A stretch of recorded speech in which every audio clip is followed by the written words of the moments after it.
Kuna watu kwenye maisha yako ambapo ukiwakaribisha ni kama umekaribisha balaa na mikosi kwenye maisha yako. Sasa unasema mchungaji, tufanyeje? Mwambie Mungu akuonyeshe watu sahihi kwenye maisha yako. Sio kila mtu wa kushikana naye hata kidogo. Sasa hiyo ni sheria ya mvuto, ipo tu, ipo. Company, watu ulionao wapo tu. Kuna watu hata ukianza kujitathmini tangu uanze urafiki naye mwaka jana mpaka leo umegain nini? Kuna mtu ukiwa naye kwenye maisha anakupa connection, anakuambia kuna hiki hapa, nenda ukafanya, kuna hiki na kinatoboa kabisa. Kuna mtu ukiwa naye kazi ni matumizi, twende out, twende huku. Ukija kupiga maisha, tangu nijuane naye huyu mtu, mbona mambo yangu hayaendi? Kazi ni kula tu. Mungu atusaidie sana. Asa hizi ni kanuni ambazo uzizingatie, na ukizingatia. Kuna siku moja niliongea hivi, mtu mmoja kaniambia, lakini pastor, unafundisha watu vibaya, watu watakuwa ni wabaguzi. Sikufundishi ubaguzi, lakini mtu ambaye unamfanya kuwa rafiki awe karibu na wewe, kuwa mbaguzi. Sijakwambia uchukie watu, ila kuwa na mipaka na watu. Yaani mruhusu mtu, mwambie bwana, wewe tutaishia kusalimiana kanisani.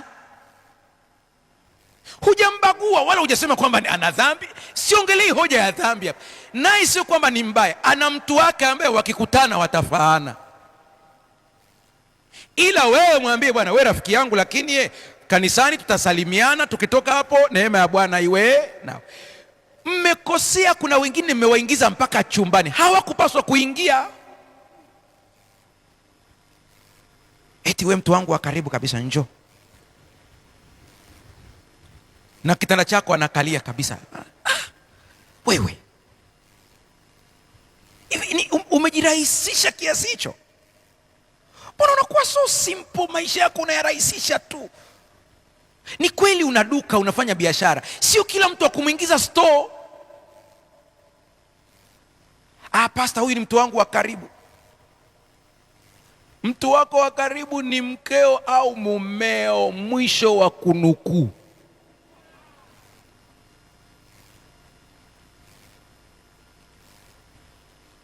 Wengine wamevuka mipaka mpaka wanavaliana nguo. Huyu ni mtu wangu wa karibu, hata kanga nampa.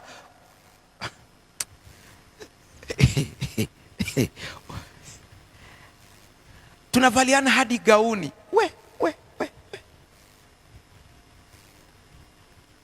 Wewe.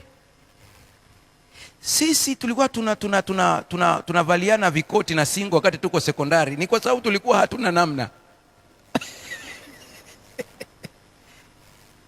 Tulikuwa na koti letu tukalipa jina effort coat.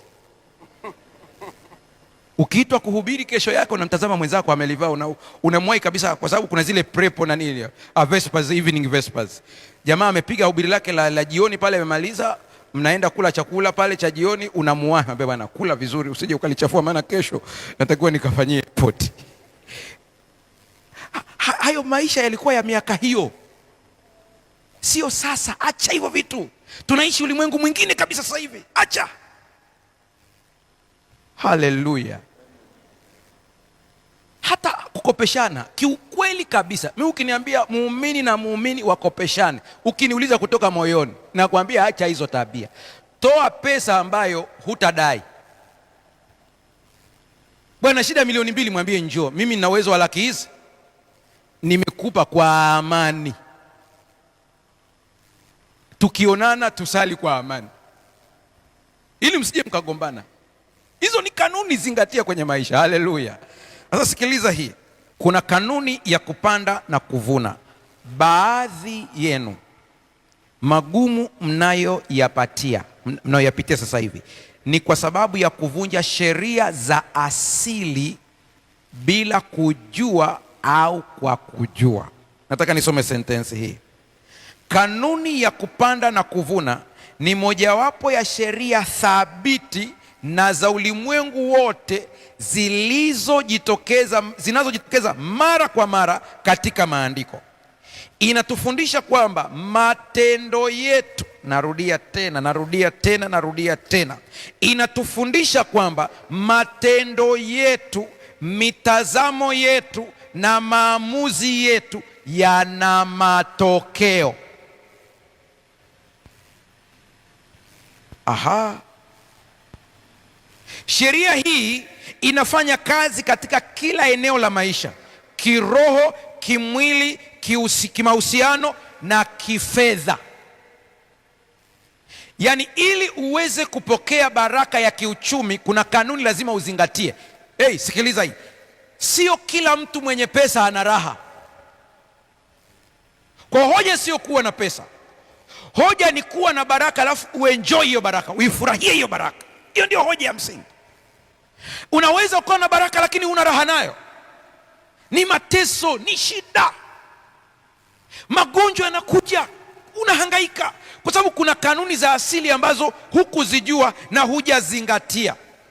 Yaani ni kwamba mimi ninapokuwa hapa nilipo sasa hivi, na kuna watu wananizunguka hapa, kuna watu wengine wako hapa, nina mvuto wangu unaweza kuwa chanya au kuwa hasi. Ninaweza nikawavuta wao au wakanivuta mimi wakanizidi. Hii sheria ina baraka lakini pia ina mikosi.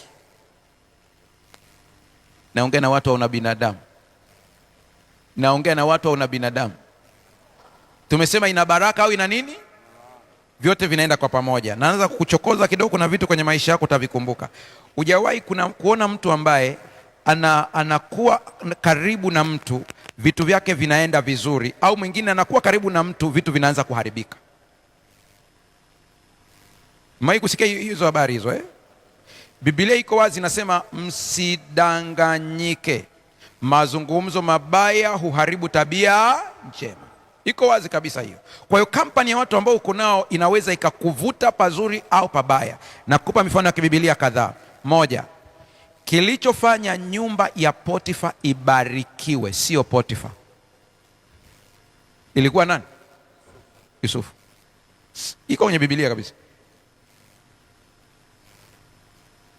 Anasema nyumba ya Potifa ikabarikiwa kwa sababu. Twende zaidi ya hapo. Yakobo mkwe wake Laban alikuwa ni mchawi konkodi, mpiga ramli. Mnaifahamu hiyo au nina? Jamani, nimewambieni mimi sihubiri, nafundisha. Hiyo kitu mlikuwa mnaifahamu? Nauliza, mlikuwa mnaifahamu? Mpaka alikuwa na miungu yake. Na siku Yakobo ameondoka, huyu jamaa ilibidi aifuate. Moja hapo ya tukio la ajabu, kuna siku alienda kupiga ramli kwa waganga wake. Na kule Mbezi Beach nimewaambieni watu, huu mwaka tuanze na Bwana, ila tu chagua kumtumikia Bwana au miungu. Usiwe vuguvugu. Yaani kama umeamua kwamba wewe na Mungu hamna mpango, nenda kwa waganga ukaogeshwe, wakakuogeshe mpaka maji ya vifuu. Nenda ujue moja kabisa. Lakini kama umeamua kumtumikia Bwana, usichanganye. Haleluya. Usichanganye, Mungu hachanganywi. Tena kuanzia leo, kama unanisikia hapa, ulikuwa na vikorokoro kule umeweka kule, nenda kavichome. Tunaanza mwaka huu na Bwana. Hakuna miungu mingine. Yakobo akaenda, Laban akaenda kupiga ramli. Ameandika kabisa pale kwenye Biblia. Anasema nimethibitishiwa kwa kupiga ramli ya kwamba nyumba yangu inabarikiwa kwa sababu yako. Vice versa is true.